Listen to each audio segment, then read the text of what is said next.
খুব মনোযোগ দিয়ে কখনোই কোনো টি10 লিগ আমার আসলে দেখা হয়নি। যখন সাকিব আল হাসান খেলেছে তখন শুধু সাকিবের খেলা দেখার জন্য মাঝে সাঝে দেখা হয়েছে, কিন্তু সাইফ হাসান যদি টি10 লিগে খেলে তাহলে আমি আসলে সেই ম্যাচ দেখতে চাই শুধুমাত্র সাইফের ব্যাটিং উপভোগ করার জন্য। এবং সাইফ হাসান টি10 লিগে খেলবেন, আবুধাবি টি10 লিগে তিনি খেলবেন এবং বাংলাদেশ ক্রিকেট বোর্ড বিসিবির পক্ষ থেকে তিনি এনওসি পেয়ে গেছেন। আবুধাবি টি10 লিগ মাঠে গড়াবে 18ই নভেম্বর থেকে, চলবে 30 নভেম্বর পর্যন্ত।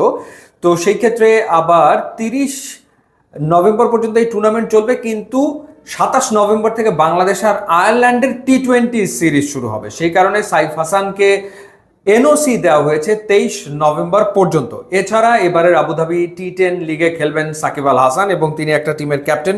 রয়্যাল চ্যাম্পস টিমের অধিনায়কত্ব করবেন সাকিব আল হাসান।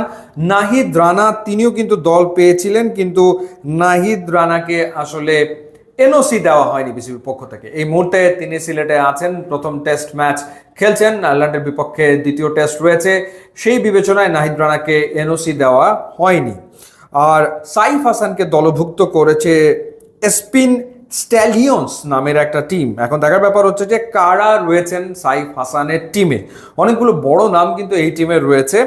রয়েছে Tymal Mills, Tim Seifert, Harbhajan Singh, Andre Fletcher, Avishka Fernando, Sherfane Rutherford, Binura Fernando, Saif Hasan, Ryan Burl, Akhilesh Bodugum, Ali Khan, Ben Cutting, এরপর জোহাইর ইকবাল, এরপর Isa Matiur, Hafizur Rahman, Ashmead Nedd, Matthew Hurst, Monank Patel এবং হর্ষিত শেঠ। সো সেই ক্ষেত্রে বড় নামের কথা বলছিলাম যে টিম শেইফার্ট রয়েছে, শেরফান রাদারফোর্ড রয়েছে, তাদের সাথে খেলবেন সাইফ হাসান। সো ইন্টারেস্টিং হবে ডেফিনেটলি।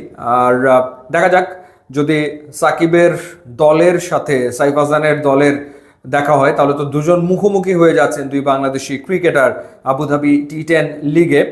তো যেহেতু এরপরেই সাইফ হাসান আবার টি20 খেলবেন আয়ারল্যান্ডের এগেনস্টে, সেই ক্ষেত্রে এই টুর্নামেন্ট খেললে তিনি খেলার ভেতরে থেকে আয়ারল্যান্ডের বিপক্ষে টি20 সিরিজে খেলবেন। যদিও এই ধরনের টুর্নামেন্টগুলোতে খেলতে গেলে খুবই সতর্ক থাকতে হয়, কারণ এই ধরনের টুর্নামেন্টগুলোতে স্পেশালি এই ধরনের টি10 লিগে নানা রকমের কিন্তু প্রলোভন থাকে।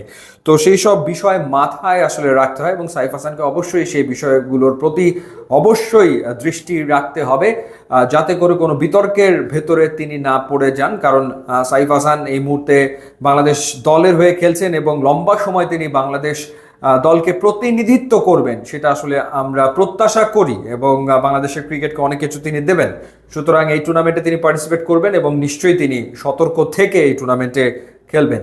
ইউটিউব এবং ইনস্টাগ্রাম লিঙ্ক দেওয়া আছে, আপনারা যদি যোগ দেন তাহলে খুবই খুশি হব। And thanks for watching.